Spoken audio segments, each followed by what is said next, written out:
पास की देश की है, लेकिन पहले वो दूसरे देश जाती है, दूसरे देश से नेपाल आती है, फिर हिंदुस्तान आती है, फिर आधार कार्ड बनवाने की हिम्मत उसके अंदर हो जाती है।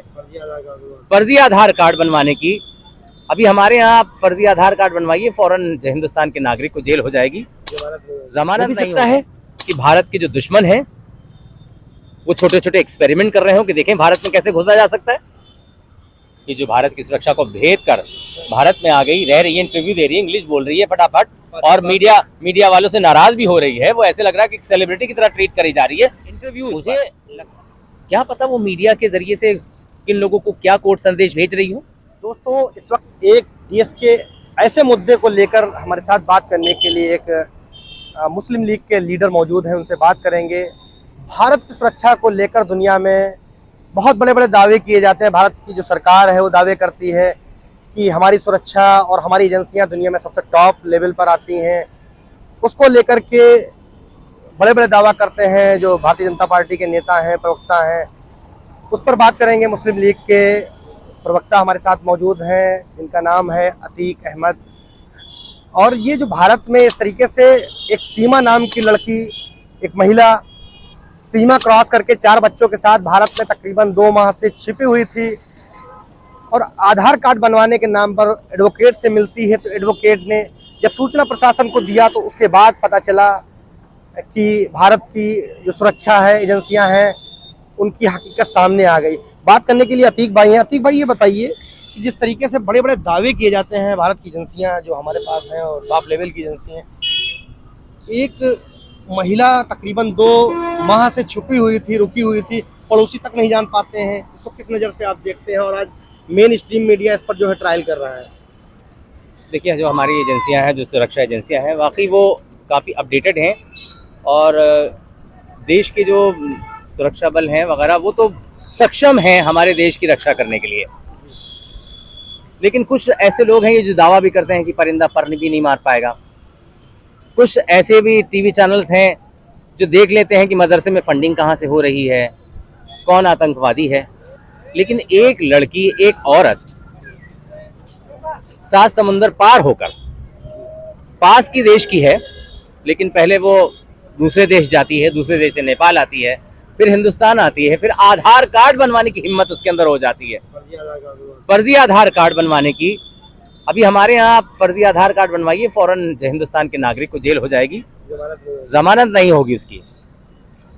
इसके अलावा वो एक ऐसी जगह पर रह रही है जो उसके कफील ही नहीं है। जो घुसपैठिया है उसको आप अतिथि कैसे कह सकते हो? अतिथि तो वही होगा ना जिसको आप जो है अतिथि मानोगे, जो इज्जत से आएगा, जो इजाजत लेकर आएगा। जो घुसपैठिया होगा वो अतिथि कैसे हो सकता है? वो भारत की सुरक्षा को भेद कर हिंदुस्तान के अंदर आई है। हो भी सकता है कि भारत के जो दुश्मन हैं वो छोटे छोटे एक्सपेरिमेंट कर रहे हो कि देखें भारत में कैसे घुसा जा सकता है। क्या हमारी सरकार को इस बारे में नहीं सोचना चाहिए? क्या हमारे गृह मंत्री को इस बारे में नहीं सोचना चाहिए? क्या हमारे जो जिम्मेदारान हैं उनको इस बारे में नहीं सोचना चाहिए? सिर्फ थालियां बजवाते रहेंगे, टॉर्च जलवाते रहेंगे। एक औरत अपने 4 बच्चों को लेकर आ गई भारत के अंदर, और लोग महिमा मंडित कर रहे हैं, उसको अलग एंगल से देख रहे हैं। हम कहते हैं, मुस्लिम लीग मांग करती है कि भारत की बाह्य और आंतरिक सुरक्षा का मसला है, उसको फौरन भारत सरकार अपनी कस्टडी में ले। वो इंटरव्यू दे रही है मीडिया में, वे बेबाकी से अपनी बात कह रही है। एक अपराधी, वो ये तो साबित है कि वो एक अपराधी है, बगैर दस्तावेज के भारत में शामिल हुई है, आई है, तो एक अपराधी तो है ही है। जमानत मिल गई है तो क्या है, उसको कहीं भी छोड़ देंगे आने जाने के लिए। ऐसे तो कोई भी आ जाएगा, उसको जमानत मिल जाएगी, भारत के किसी कोने में कहीं भी रहने लगेगा जाके। भारत सरकार सबसे पहले उसको अपनी कस्टडी में ले और उसके बाद इंटरोगेट करे, अच्छी तरह से पता करे कि आखिर उसका मकसद क्या है। ये शीरी और फरहाद और लैला मजनू के अफसाने हमको यहाँ ना सुना जाए। आप इसको किस नज़र से देखते हैं? जिस तरीके से ये ट्रायल जो चल रहा है, तो आपको क्या लगता है इसके पीछे कौन है? जो ट्रायल जो चल रहा है कि आज से 5 माह पूर्व एक लड़की आती है, उसका नाम अभी मुझे नहीं याद आ रहा है। उस लड़की को भारत सरकार चुपचाप उसको 1 माह के बाद उसको पाकिस्तान के हवाले कर देती है। क्या आपको लगता है क्या इसको भारत में शरण मिलेगी या ऐसे घुसपैठियों को फिर से भारत जो है जिस तरीके से पहले लोगों को भेजा है इनको भेजेगी? नहीं देखिए, अगर एक आप जैसे आप बता रहे हैं कि एक लड़की इससे पहले आई थी, वो वापस कर दी गई थी, उस पर ट्रायल भी नहीं होता, ट्रायल भी नहीं हुआ था। लेकिन अब मुझे लगता है कि अगर एक के बाद दो, अभी तो एक दो लड़कियां पता चल गई हैं, एक दो लोग पता चल गए, ऐसे न मालूम कितने लोग हो सकता हो आके आ गए हो अंदर, तो लिहाजा अब ऐसे लोगों को सजा मिलनी चाहिए।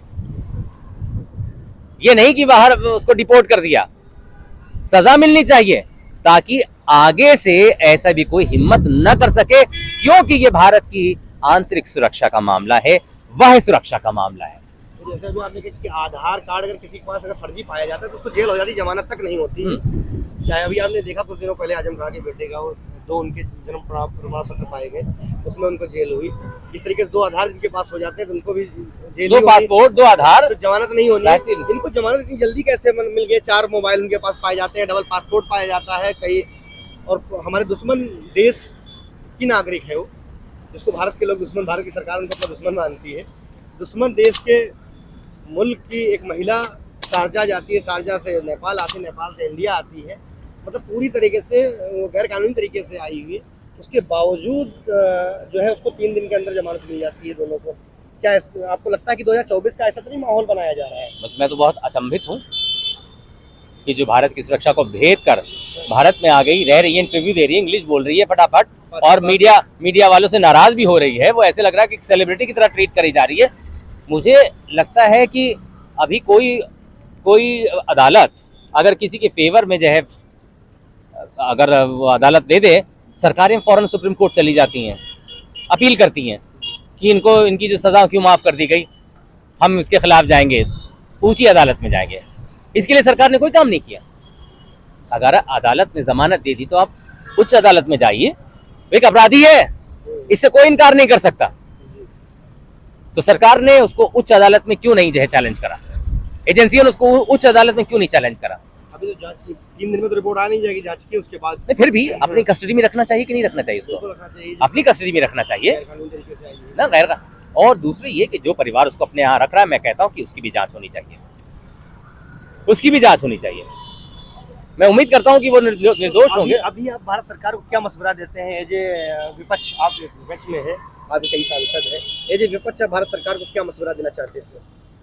देखिए, भारत सरकार को हम यही मशवरा देना चाहते हैं कि सबसे पहले आप ये देखिए ऐसा हो क्यों रहा है, हो रहा है तो इसमें आपकी गलती है। खैर चलिए, हम आपकी गलती को नहीं गिनाते। फिलहाल जो अभी सामने है उसको फौरन अपनी कस्टडी में लिया जाए, उसकी जांच हो, जो लोग उसको शरण दिए हुए हैं उनकी जांच हो, कैसे उसकी मदद करी गई, यहाँ से किसने मदद करी, बाहर किसने मदद करी, हमें पता है, भारत की एजेंसियां इसका पता लगा लेंगी।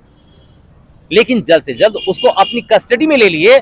ऐसा ना हो कि वो, और उसके इंटरव्यूज पर क्या पता वो मीडिया के जरिए से किन लोगों को क्या कोड संदेश भेज रही हो,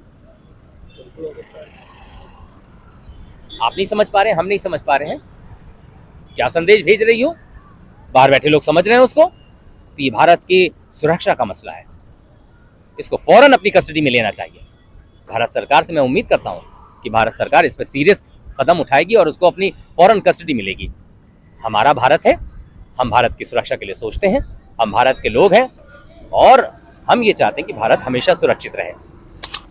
ये थे अतीक अहमद, जो मुस्लिम लीग के वरिष्ठ लीडर हैं, राष्ट्र प्रवक्ता हैं। इन्होंने अपना ओपिनियन रखा। तब तक के लिए बने रहिए मेट्रो फ्यूचर न्यूज़ के साथ। मिलते हैं फिर किसी नए मुद्दे के